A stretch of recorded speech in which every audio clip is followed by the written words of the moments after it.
નમસ્કાર, આપ જોઈ રહ્યા છો નેશન પ્લસ ન્યૂઝ. હું છું આપની સાથે હેતલ ભગત. વડોદરામાં મતદારોનું મતદાર યાદીમાં નામ નોંધાવવા અને સુધારો કરવા માટે અલગ અલગ દિવસે મતદાર યાદી ખાસ સંક્ષિપ્ત સુધારણા કાર્યક્રમનું આયોજન કરવામાં આવ્યું છે. વર્ષ 2024ની પૂર્ણાહુતિ થવા જઈ રહી છે અને વર્ષ 2025ની શરૂઆત થશે ત્યારે નવા મતદારોનો પણ ઉમેરો થશે.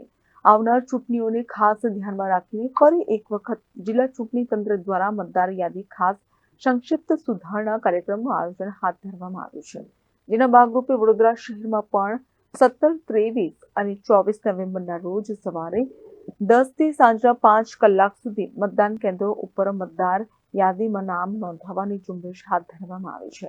વડોદરામાં રવિવારે મધ્યવર્તી સ્કૂલ, શ્રેયસ વિદ્યાલય, ડોન બોસ્કો સ્કૂલ, કુબેરેશ્વર પ્રાથમિક શાળા સહિત વિવિધ મતદાન કેન્દ્રો ઉપર આ ઝુંબેશ હાથ ધરવામાં આવી હતી. રવિવારે નગર પ્રાથમિક શિક્ષણ સમિતિની મુખ્ય કચેરી ખાતે આવેલી મધ્યવર્તી સ્કૂલ ખાતે પણ મતદાર યાદી સંક્ષિપ્ત સુધારણા કાર્યક્રમ યોજાયો હતો. મતદાર યાદીમાં નામ દાખલ કરવું, સુધારા વધારા કરવા સહિત આગામી તારીખ 1 જાન્યુઆરી 2025ની સ્થિતિએ જેના 18 વર્ષ પૂર્ણ થતા હોય તેવા તમામ લાયક ભાવિ મતદારોનું મતદાર યાદીમાં નોંધાવવા મોટી સંખ્યામાં લોકોએ લાભ લીધો હતો.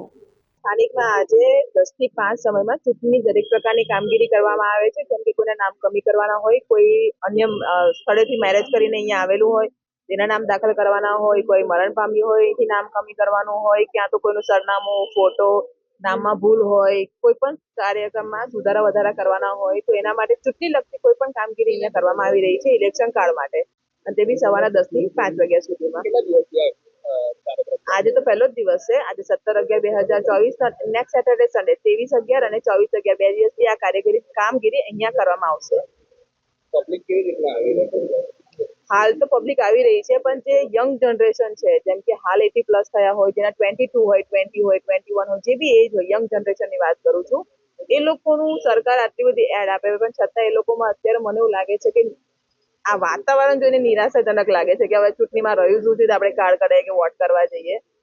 તો એ હિસાબે મને લાગે છે કે એમને ખાસ કરીને આગળ આવવું જોઈએ. Bureau report, Nation Plus News, Vadodara. સમાચારોના સતત અપડેટ મેળવવા માટે અમારી નેશન પ્લસ ન્યૂઝની યુટ્યુબ ચેનલને સબસ્ક્રાઇબ કરો, બેલ આઇકન દબાવો અને જોડાયેલા રહો ફેસબુક, ઇન્સ્ટાગ્રામ અને ટ્વિટર પર.